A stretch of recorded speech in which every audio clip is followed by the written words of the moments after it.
Psych is pretty good. Maybe not one of my favorites, but man, if I didn't enjoy myself with this show. I haven't watched the movies yet, just the show, so I'm just gonna stick to that. I didn't really want to compare it to Monk, since it's not really the same show at all, but they technically take place in the same universe, according to that finale, so I'm gonna do it anyway.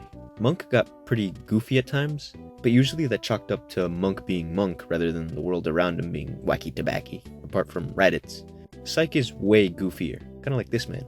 The main guys are purposely silly and have an incredibly solid back and forth, but everyone else is also a little kooky in their own way. I think because of this silliness, I couldn't quite get as invested in everyone's character development as I could in Monk. Don't get me wrong, there's definitely some well-written character moments spread throughout the show, but with something like Monk, I was actively paying attention to how the main character changed and grew over time.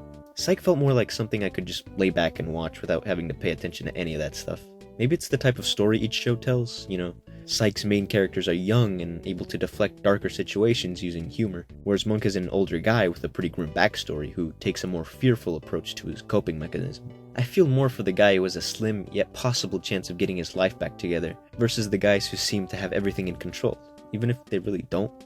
One thing I was kinda hoping they'd do is kill Corbin Burnson in that one season finale where he gets shot. That would have been a real shift for the show, finally having the main character deal with a significant loss. I know that he already sort of experiences loss in the form of his breakups, but just straight up having his dad dead might have given him the opportunity to grow a bit, I think.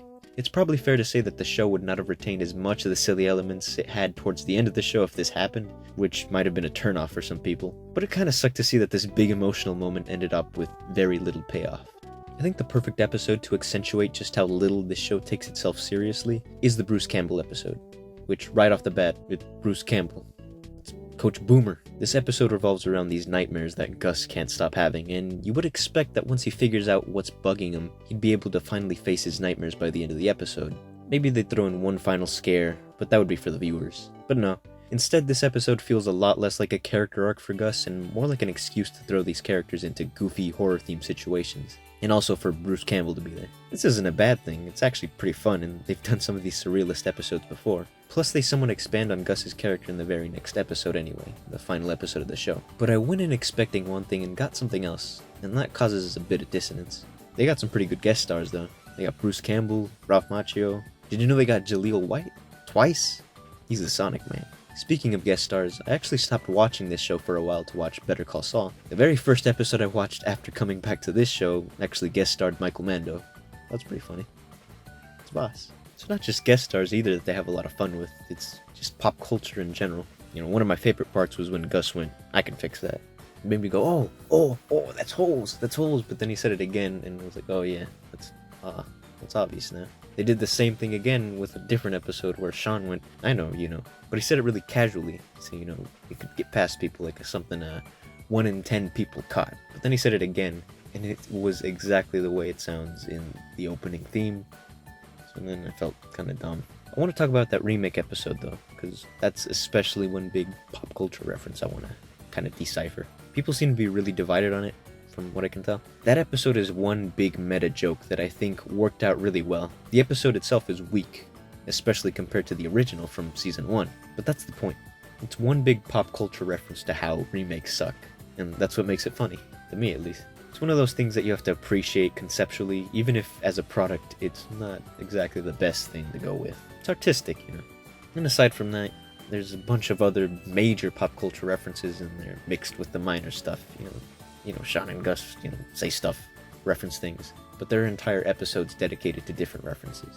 You got the Twin Peaks episode, the musical, it was one big musical, basically a movie, I think. There was a Clue episode, that was really cool. They got a bunch of cast members back, guest stars, and even the way that the episode was laid out, how there was multiple endings, and then apparently multiple endings were broadcast in different regions of the country. So the West got one ending, the East got another. I think when it went to DVD or something, there was another ending. I don't remember everything about it, but it references the original Clue, how different endings were broadcast at different theaters. I thought that was really cool. And the more I think about it, this show really is just reference mania. I guess that's why it stuck. It's a couple of friends referencing and making jokes about pop culture, but never in a way that feels corporate. Whenever they do make a pop culture reference, it feels like there's a lot of meaning put behind it. You know, when it's something minor, even if it's something minor, it feels like an in-joke between friends rather than something that, you know, that feels corporate, that feels like people are trying to be like, Then when it's something major, you can tell that they put a lot of love behind it, that they put a lot of care behind their work.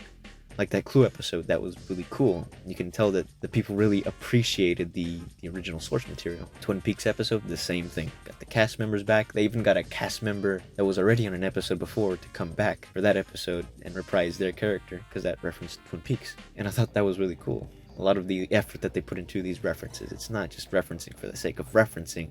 It's referencing because we love this material. And that's what I think makes it so cool. Psych feels more like dumb fun for the sake of it.